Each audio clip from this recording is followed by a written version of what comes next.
Halo semuanya, salam sejahtera bagi kita semua.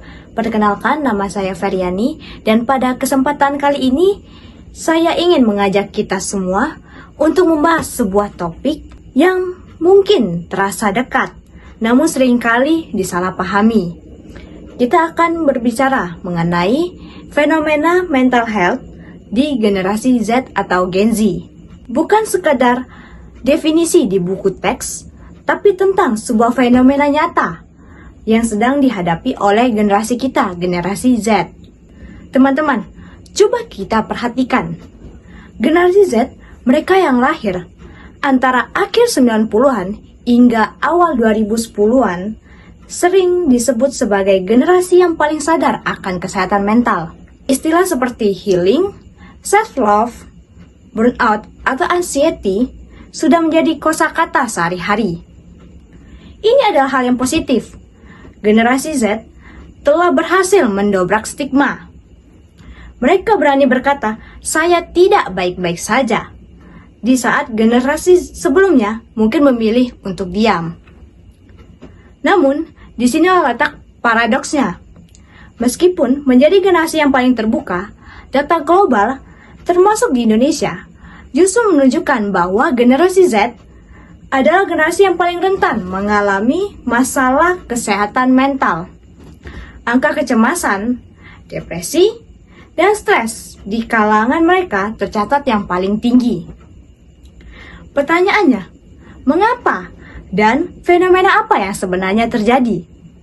Ada beberapa kunci yang membentuk realitas mental generasi Z. Fenomena pertama, tekanan dunia digital. Generasi Z ada di digital natives pertama. Mereka tumbuh besar dengan smartphone di tangan. Media sosial bukanlah tambahan, tapi sudah menjadi bagian dari identitas mereka. Ini menciptakan tekanan yang konstan. Ada ketakutan akan ketinggalan atau FOMO. Ada perbandingan sosial tanpa henti. Setiap scroll di Instagram atau TikTok adalah ajang membanding pencapaian, penampilan fisik, dan kebahagiaan. Mereka hidup dalam panggung 24 jam sehari, 7 hari seminggu. Fenomena yang kedua, generasi Z hidup di bawah tekanan yang luar biasa. Tekanan akademik untuk selalu berprestasi, hustle culture yang menuntun mereka untuk harus produktif, bahkan saat liburan dan ketidakpastian ekonomi.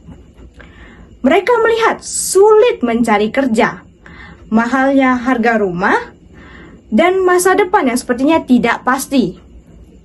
Ini menciptakan apa yang disebut eco-anxiety atau future anxiety, kecemasan akan masa depan. Dan fenomena yang ketiga, yang terakhir, paling terhubung dan paling kesepian. Ironisnya, generasi yang paling terhubung secara digital justru sering melaporkan perasaan kesepian atau loneliness yang mendalam. Interaksi di dunia maya yang serba cepat dan seringkali dangkal ternyata tidak bisa menggantikan kehangatan interaksi tatap muka yang otentik. Melihat fenomena ini, sangat tidak adil jika kita masih melabeli generasi Z atau Gen Z sebagai generasi cengeng atau generasi strawberry yang lemah. Mereka tidak lemah, mereka hanya sedang berjuang di medan perang yang benar-benar baru, yang tidak pernah dihadapi generasi-generasi sebelumnya. Lalu, apa yang bisa kita lakukan? Bagi kita sebagai teman, sebagai saudara, atau sekedar sebagai sesama manusia, tugas kita sederhana. Validasi dan dengarkan. Validasi perasaan mereka. Jangan mengecilkan perjuangan mereka, dan yang terpenting, dengarkan mereka. Ciptakan ruang aman di mana mereka bisa bercerita tanpa takut dihakimi. Kesehatan mental bukanlah sebuah kemewahan. Ia adalah hak asasi setiap manusia. Sudah saatnya kita merawatnya bersama-sama. Demikian yang dapat saya sampaikan. Semoga kita semua bisa menjadi pribadi yang lebih peka dan suportif. Sekian pidato dari saya, sekiranya dapat bermanfaat untuk kita semua. Sekian, terima kasih.